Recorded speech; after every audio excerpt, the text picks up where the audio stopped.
කරුණාකරලා මේකේ නිවැරදි තොරතුරු ටික ඉදිරිපත් කරන්න. එතකොට මේ ආණ්ඩුවට මේ තියෙන චෝදනාවෙන් ගැලවෙන්න පුළුවන්.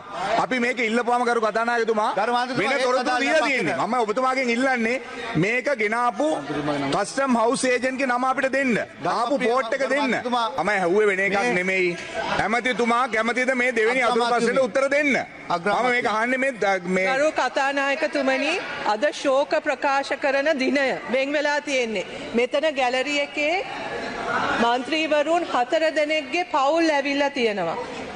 අදුම තරමේ ඒ පවුල් වලට ගෞරවාන්විත විදියට මෙතන හැසිරෙන්න කියලා මම ඉල්ලීමක් කරනවා. කිසියම් වෙලාවක වෙලාව වෙනස් කරලා 10 මාර 11 වෙනකල් අපිට පුළුවන්.